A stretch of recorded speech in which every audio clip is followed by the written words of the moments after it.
안녕하세요. 국방 이슈로 한 걸음 더 들어가 지식을 쌓고 유식해지자. 박창식의 K국방입니다.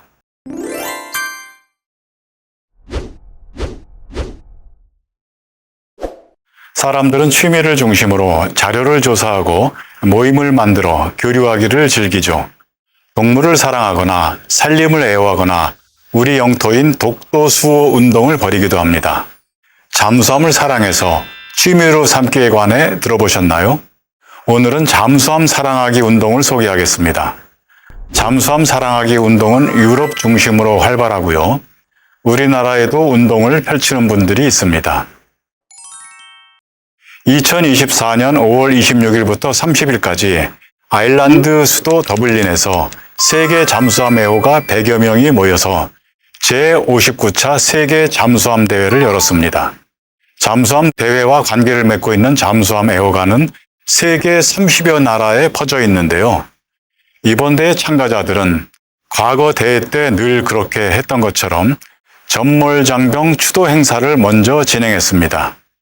이어서 현대 잠수함을 처음 설계한 아일랜드의 선박 설계가 존 홀랜드란 분의 기념관을 방문했죠.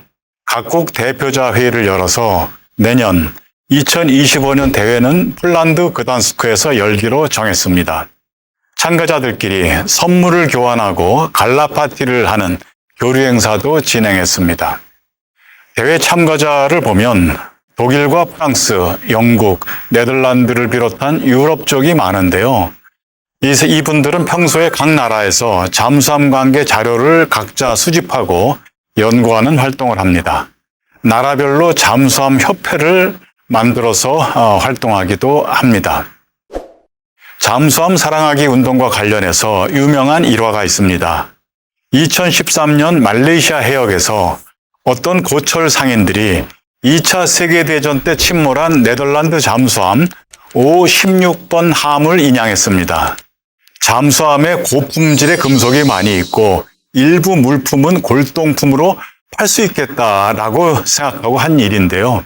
그 당시에만 해도 침몰 잠수함을 어떻게 처리할 것인가에 관한 국제법도가 없었습니다. 고철 상인들은 아무런 이해도 갖추지 않고 승조원 유해를 마구 훼손하고 말았죠.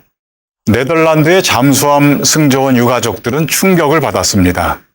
태평양 전쟁 때 네덜란드는 식민지였던 인도네시아 수라바야 기지에 잠수함 15척을 두었는데요. 네덜란드 잠수함 부대는 영국 해군과 협력하면서 일본 해군과 싸웠죠. 당시 침몰한 네덜란드 잠수함 승조원의 딸인 브롬이라는 여성이 있었는데요. 이 여성은 당시 전쟁 때 어머니 뱃속에 있었던 여성이었는데 그 뒤 태어나서 성장해서 아버지 흔적을 찾아서 나섰습니다. 아버지가 탔던 잠수함이 일본군 잠수함에 당해서 침몰했고 그 일본군 잠수함은 다시 영국 해군 잠수함 어뢰에 맞아 침몰했다는 사실을 조사 결과 확인했죠. 네덜란드 잠수함 협회와 정부는 말레이시아와 캄보디아 정부에 대해서 이 침몰한 잠수함에 대해서 소유권을 주장하지는 않았습니다. 대신에 승조원들의 유해를 예우해달라고 요청해서 그 나라한테서 협조하겠다는 약속을 받아냈습니다. 네덜란드 쪽은 자국 잠수함의 항해 등을 비롯한 일부 물품을 말레이시아 쪽으로부터 반환을 받아서 이 물품을 현재 네덜란드에 있는 헬데르 잠수함 박물관에 전시하고 있습니다. 2006년에 브롬 여사와 당시 작전에 참여했던 일본 해군 잠수함 기관장의 아들 아키라라는 분, 또 작전에 참여했던 영국 잠수함 함장 킹과 그들 가족이 네덜란드와 일본, 영국을 상호 방문했습니다. 그리고 화해와 우정을 상징하는 기념식수도 진행했죠. 독일이 1차, 2차 세계대전 때 대규모로 잠수함 부대를 운영했던 잠수함 선진국이기 때문에 잠수함에 얽힌 이야기는 역시 독일에 많습니다. 첫 번째는 독일 잠수함 승조원들의 묘지이며 잠수함 기념관인 우보트 에렌말에 관한 이야기입니다. 최일 잠수함 연구소장이 낸 잠수함 리얼리티라는 책이 있는데요. 이 책에 실린 내용을 중심으로 소개하겠습니다. 우보트 LN말이라고 하는 기념관 겸 묘지는 독일 슐레스비히 홀슈타인주의 주도 킬이라는 항구 도시가 있는데요. 그 항구와 가까운 멜텐 오르트라는 곳에 있습니다. U보트가 침몰하면 승조원도 바닷속에 가라앉겠죠. 대부분 숨져도 시신을 찾지 못합니다. 그래서 이곳 기념관 겸 묘지에는 1차 세계대전, 2차 세계대전 중에 침몰한 모든 U보트의 함정 번호와 침몰한 위치, 사망한 U보트 승조원 이름을 기록해 놓았습니다. 조문객들은 이곳을 방문해서 꽃을 바치면서 고인의 넋을 추모하는 거죠. U보트가 침몰한 위치는 대서양, 지중해, 인도양은 물론이고 미국의 동부연안과 카리브해, 아프리카 연안, 북극해까지 굉장히 널리 퍼져 있습니다. 1차 세계대전에서는 199척의 U보트가 침몰하고 5,249명이 숨졌습니다. 2차 세계대전에서는 739척의 U보트가 침몰하고 3만 3명이 숨졌다고 기록했습니다. 당시에 U보트가 활동하는 범위와 U보트를 운영했던 규모, 또 희생자의 규모 모두 엄청나죠. 숨진 사람 가운데는 사연이 특이한 사람도 있습니다. U-625번 함의 함장 한스 벤커란 이가 있는데요. 이 사람은 수상해서 항해하다가 물 위에서 떠서 항해했다는 뜻입니다. 적 항공기한테서 공습을 받았습니다. 바로 긴급하게 자망해라 물속으로 지시를 내리고 물 밖에 함교에 나와 있던 요원들을 서둘러서 함 내로 대피시켰죠.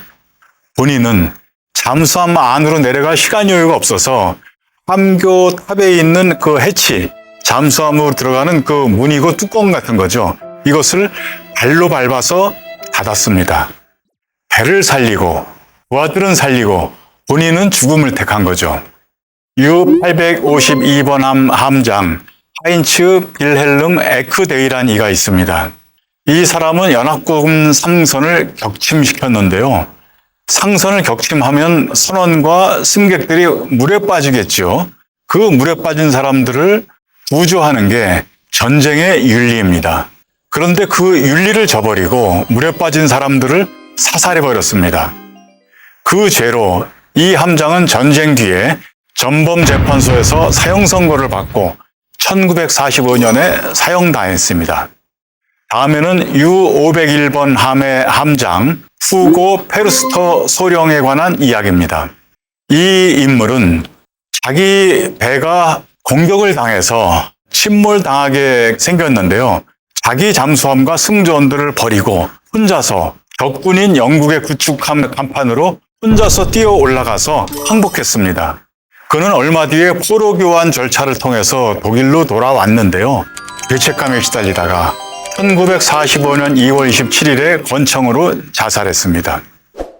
2차 대전 때 독일은 독일 잠수함을 유보트라고 불렀죠. 1,170여 척을 전쟁에 투입했습니다. 승조원 4만여 명 가운데 3만여 명이 숨졌죠.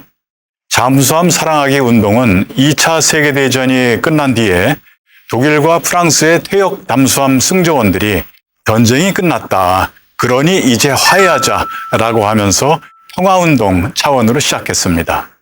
종전 뒤에 퇴역한 잠수함 승조원들은 어느 바다에서 잠수함을 인양했다고 하는 소식이 들리면 그동안 모아놓은 자료를 서로 교환하면서 희생자의 신원을 밝히려고 힘을 합치고 노력했습니다. 이 작업을 위해서 나라를 가리지 않고 국경을 넘어서 협력했죠. 과거에 적으로 싸웠던 잠수함 승조원들이 이제는 화해하면서 비극적인 전쟁이 다시 일어나지 않도록 막자고 다짐했습니다. 잠수함 사랑하기 운동을 봐도 유럽은 동아시아와 정치 환경이 많이 다르네요. 독일은 2차 대전을 일으킨 책임을 인정하고 철저하게 사죄했습니다.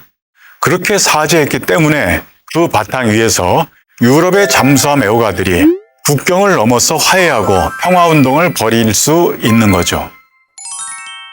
세계 잠수함 대회에 한국에서는 잠수함 함장 출신인 최일 예비역 해군 대령 부부가 해마다 참여하고 있습니다.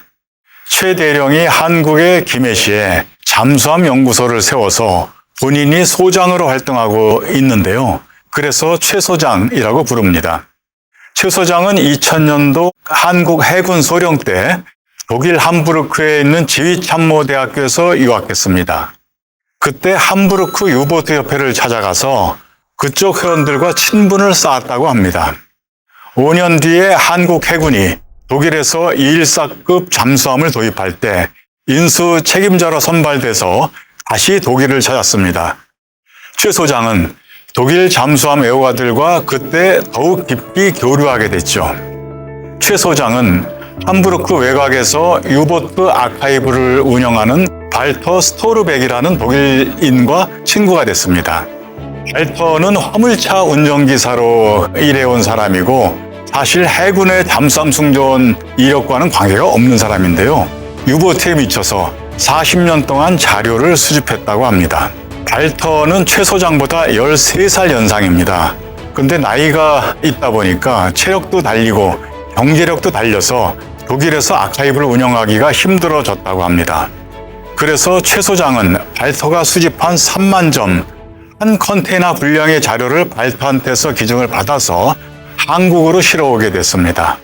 그 자료를 바탕으로 삼아서 최 소장은 2022년 10월 경남 김해시 율하거리에 상가주택 3층과 4층을 임차해서 잠수함 연구소를 열었죠. 저는 몇 달 전에 경남 김해에 있는 잠수함 연구소를 방문했습니다. 제1차 세계대전 때 독일 기함에 개항했던 깃발과 1차, 2차 세계대전 때의 잠수함 사진, 각국 잠수함의 모형, 유보트 작전일지를 비롯해서 희귀한 자료들이 많이 있었습니다. 이 잠수함 연구소에는 매주 토요일에 잠수함을 애호하는 시민 10명 안팎이 모여서 잠수함 포럼을 열고 있습니다. 최일 소장이 대개 강의나 발제를 하고요. 참가자들이 질의응답을 하는 그런 식으로 진행한다고 합니다. 청소년들이 단체로 잠수함 연구소에 견학을 오기도 하는데요. 청소년들이 모형 잠수함 만드는 체험학습을 하기도 합니다. 최 소장은 이 연구소에서 온라인 강의, 오프라인 강의로 잠수함 관계의 쟁점을 많이 소개하고 있습니다. 잠수함 연구소는 관람료가 5,000원인데요. 방문하려면 사전 예약을 해야 합니다. 유럽 사람들은 화해와 평화 정신으로 잠수함 애호 운동을 벌였습니다. 우리도 잠수함을 사랑해서 취미로 삼아보면 어떨까요? 저는 해군의 잠수함 부대를 응원하고 또 우리 조선업계의 잠수함 수출 산업을 응원하기 위해서도 잠수함을 사랑해서 취미로 삼는 운동이 시민들이 많이 참여해주면 좋겠다고 생각합니다. 무엇보다도 잠수함의 원리와 역사, 승조원 생활 등을 종합적으로 공부를 할 수 있으니까요. 그 운동에 참여한 사람들의 지식 취미에도 도움이 되리라고 생각합니다. 여기에 잠수함 인문학이라고 저는 이름을 붙여보고 싶습니다. 오늘은 여기까지입니다.